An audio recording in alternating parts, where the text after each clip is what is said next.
¿Cómo anda? ¿Cómo anda? Muy bien. Bueno, ¿cómo analiza? ¿Cómo tomó? ¿Lo sorprendió la renuncia de Máximo Kirchner? Sí, que sorprende. ¿Cómo no va a sorprender? Máximo es un dirigente muy importante, de primera línea de nuestro movimiento político, con lo cual llama la atención su visión, pero yo no me detengo. Es mi visión, ¿eh? Yo no me detengo en eso. Si él tiene esa posición asumida y es lo que él ha entendido que tiene que llevar a la práctica, entiendo que el presidente, que ayer lo dijo con toda la letra, el presidente soy yo, él es el presidente, tiene que resolverlo como lo resolvió en 24 horas. Tiene que ya estar elegido quién es el que va a reemplazarlo para seguir adelante con una estrategia común que comprenda a todos, también a Máximo.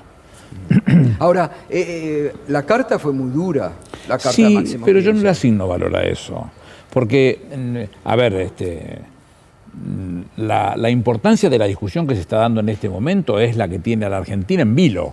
Y la discusión esa se tiene que dar en máximos niveles. Y esos máximos niveles yo no lo veo como una discusión en la Cámara de Diputados, que se va a tener que discutir porque yo lo escuché a Leopoldo, a quien le tengo un enorme respeto, por supuesto, pero él decía que no, que Martín Guzmán no había contado todas las cosas. Y no es verdad eso, porque hay 3 criterios de desempeño, así se dice técnicamente, así se presentan, que son los que tienen que ver con las reservas, que son los que tienen que ver con la emisión monetaria y, bueno,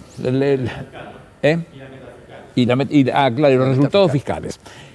Los resultados fiscales y las reservas van a ciclarse de una manera distinta, se ciclan trimestralmente.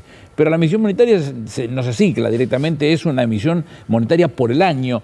No ha habido ninguna expresión que no haya sido la que haya presentado. Y en estos momentos el Ministerio de Economía está trabajando precisamente tanto en los resultados fiscales como en las reservas internacionales, específicamente en ese ciclado de trimestrales. Lo que dice Moró es que el error de Guzmán, según Moró, fue refinanciar y no reestructurar la deuda con el fondo. Que me decía hoy David que no se puede Pero dar es un esto. análisis que rengo ese análisis, porque si yo tengo que tomar lo que me está diciendo Leopoldo, yo le diría que la mejor cosa que podía haber hecho Guzmán es resolver que estos pagos se hagan dentro de 50 años. Claro. Si estamos hablando de buenas intenciones, pero esto no es buenas intenciones. Estamos hablando con señores donde, si uno pudiera hacerlo como Juan Perón lo imaginó cuando se hicieron los acuerdos de Bretton Woods, no asociarse, pero estamos asociados. Estando asociados tenemos deberes por cumplir. Ejemplo, el artículo 4, cuando se refinancia. ¿Cuándo se pudo evitar ese artículo 4? Cuando el presidente Kirchner, de quien fue su ministro, y me reservo el derecho y las ganas de mencionarlo tantas veces como sea necesario porque me siento orgulloso de haber sido su ministro, bueno, lo que tiene que llevar y poner en su discusión es lo que realmente va a significar de aquí para adelante. Bueno, finalmente, hoy decía Álvarez Agís, Néstor Kirchner en el 2003 firmó un acuerdo con el Fondo Monetario Internacional que era un 3% sobre el crecimiento del superávit que ponía. Pero es todo un escenario que se tiene que ir formando para poder cumplir, porque esas las charlas de las que después he reconocido porque me las ha contado, formé parte de los poquitos a los que contaba de lo charlado y de lo acordado con Horst Köhler en ese momento, después presidente de Alemania. Exacto. Era una visión muy clara de un dirigente que tenía muy en claro en la situación que nos encontramos, que era catastrófica, pero estábamos en default solamente con los papeles privados, no estábamos en default con los organismos públicos, y nosotros entonces ahora propiciamos eso, que salgamos por el default con los organismos públicos, y si entonces ¿cómo conseguiríamos ayuda de Rusia o de China o de Europa que nos exigen antes de empezar a hablar que estemos en condiciones con el Fondo Monetario Internacional? Alguno tendría que decírselos a muchos, ¿no? Ahora, ¿usted cómo analiza lo de Máximo Kirchner? ¿Como una actitud? No, yo no asigno valor a eso, no soy celador de ellos. Es un dirigente de los más importantes de nuestro país, sí, ahí está. Él tomó la decisión, no es mucho para discutir. El presidente insistió, lo escuché ayer, tratando de convencerlo de que no lo hiciera. No lo pudo hacer, bueno, tiene que buscar a alguien como lo hizo. Claro. ¿Y para usted no hay riesgo de que esto empioje ¿por qué? el frente de todos? No tiene por qué ser, porque para los que venimos del peronismo es muy fácil explicarlo. Si primero está la patria, y la patria es la que está en riesgo, es de suponer que todos los que vamos a hacer, lo dice el propio Máximo en su carta, es sumarse a una estrategia que está llevando adelante el presidente. No puede haber 40 cabezas acá. Hay una sola. Si no hay cabeza, decía mi abuela Amparo, todo se vuelve rabo. Entonces, nuestro secreto de esto es que hay una cabeza que está pensando y piensa de llevar las cosas de una determinada manera. No te gusta, y bueno, esperemos a la próxima cuando vos seas presidente. ¿Qué querés que te diga? No te puedo decir otra cosa. Lo único que falta es que yo le diga al presidente que yo no lo acompaño porque él no hace lo que yo quiero. La verdad que no me sirve eso.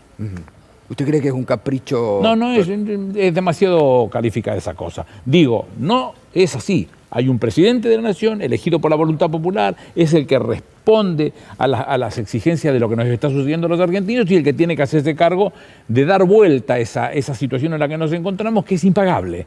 Y que pero no impagable para nosotros solo, para cualquiera hubiera sido impagable porque no te hubiesen dado un mango nadie. Entonces, esa situación, a discutirla y ponerla sobre la marcha, la tiene que llevar el presidente. ¿Se ponen de acuerdo o no se ponen de acuerdo? Bueno, todo tiene un límite. Cuando llegaron a un límite y no se pueden poner de acuerdo, el que toma la decisión es el presidente. La tomó la decisión, ahí está, ahí la tenemos. Ahora, Aníbal, es llamativo, ¿no? Porque se arregló con los bonistas privados en el marco de la plena pandemia, otro de los males que había dejado el macrismo, se está creciendo la economía argentina, se logra este acuerdo que incluso ha sorprendido a muchos economistas, porque dicen no te exigen ni reforma laboral ni jubilatoria. Sí, yo leí a algún compañero que decía que era el peor día de su vida. No, el peor día de su vida es cuando le meten la mano en el bolsillo a los jubilados, cuando le meten la mano en el bolsillo a nuestros pibes, cuando le meten la mano en el bolsillo a nuestras mujeres, cuando le meten la mano en el bolsillo a los derechos de los trabajadores, cuando le meten, viejo, todo eso es mi peor día. Si yo eso lo puedo más o menos mantener a un costado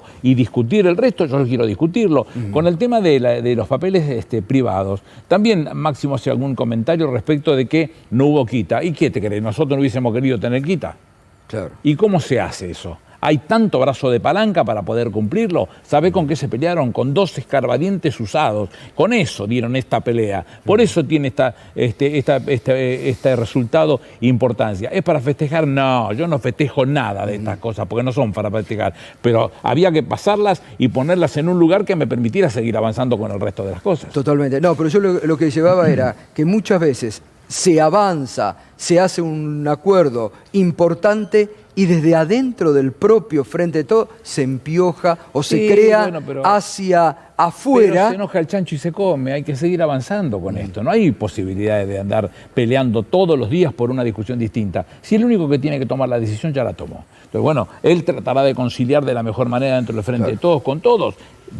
Lo ha hecho y lo muestra y lo demuestra tantas veces como sea posible. Cuando no se dan las condiciones, llega un punto donde tiene que pararse y decir, me toca a mí, ya no, si no encontramos la vuelta, tengo que tomar la decisión en este momento y tomarla. Bien. Y lo mismo sucedió con los papeles privados y lo mismo sucede con este tipo de situaciones en las que nos metieron Macri, toda esta cría que dejaron al país hecho 1000 pedazos y que nosotros tenemos que resolverlo. Y bueno, la discusión está dada en función de mejoras, porque no creo que ninguno esté hablando de otra cosa que no sea de mejoras, pero que a todos nos gustaría y que no alcanza la fuerza para poder conseguirlo. Me permite un minuto que sigue hablando Germán Martínez, Flamantos, ¿no? Excelente la explicación que acaba de dar.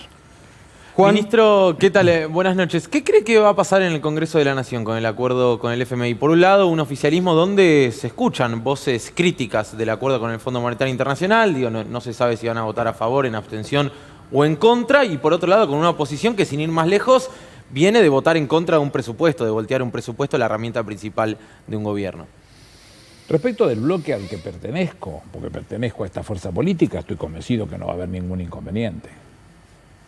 Son gente de bien y la estrategia es la única que teníamos, yendo a buscar conclusiones y soluciones sobre una situación no deseada ni provocada. Sí, hay diputados que se van a mostrar críticos, pero a la hora de votar van a acompañar. Yo no tengo dudas de eso. Pero lo segundo sería de una incoherencia y de una falta de respeto hacia el pueblo argentino, que la oposición que generó conflicto severo, tomándose una deuda que nos metió hasta las verijas, 45.000 millones de dólares que no se sabe ni dónde están, que no se presenten para votar. Antes ellos miraron para el costado o sonrieron cuando Macri alegremente le pagó a la instrucción del juez Griesa. Si vieron eso como saludable, no van a ver esto que está tratando de mejorar las posibilidades del pueblo argentino. Tengo que creer entonces que estamos en un muy buen camino. Ministro, buenas noches. En respecto a esto que se menciona de que se podría haber ido a la Haya o a algún tribunal internacional a repudiar el acuerdo con el fondo y buscar algún tipo de solución, tal vez consignar los pagos a un fallo de la Haya, de algún tribunal, ¿lo ver algo real? ¿Yo te puedo hacer una pregunta? Sí. ¿Cuántos conoces que se hayan hecho? 0. Ninguno. No va a suceder nunca. ¿Vos creés que alguien en el mundo va a sentar el precedente de decir que un país... Cuando se discutía en la época de Néstor, o la previas a Néstor, con el Fondo Monetario Internacional, Anne Kröger, que era la segunda del Fondo Monetario, ella empujaba por lo que se conoce en la ley de quiebras de los Estados Unidos como el Chapter 11, es decir, la quiebra soberana de los estados. Hasta dónde tenía puesta el cassette esta señora, que seguramente defiende los intereses que le pusieron a defender, ¿no? Enojarse con ella es tonto, me parece, pero era lo que quería por nosotros, era hacer quebrar a la Argentina y que cumplieran con las mismas condiciones que el Chapter 11, con el capítulo 11 de la ley de quiebra de los Estados Unidos. La situación de Kröger y de Hurst-Keller no es la misma antes de la asunción de Néstor que con Néstor gobernando. No es la misma, es absolutamente llana la que tienen con Néstor, porque ven que el presidente está tratando de hacerlo. Y Alberto los contó que él mismo es el que le planteó en la conversación a Hurst-Keller, mire, nosotros déjennos trabajar, déjennos crecer, déjennos vivir, que eso que nosotros queremos trasladarle al pueblo para que el pueblo tenga las condiciones necesarias para vivir dignamente es lo que va a generar la riqueza que le va a pagar a ustedes, y lo demostró con los hechos. Claro, sí, bueno, digo, Argentina no pudo en la pulseada con los fondos buitres, es difícil que pueda con nunca lo va a poder, porque nunca nadie te va a dar la derecha para que vos digas que no pagando hiciste las cosas bien. Nunca.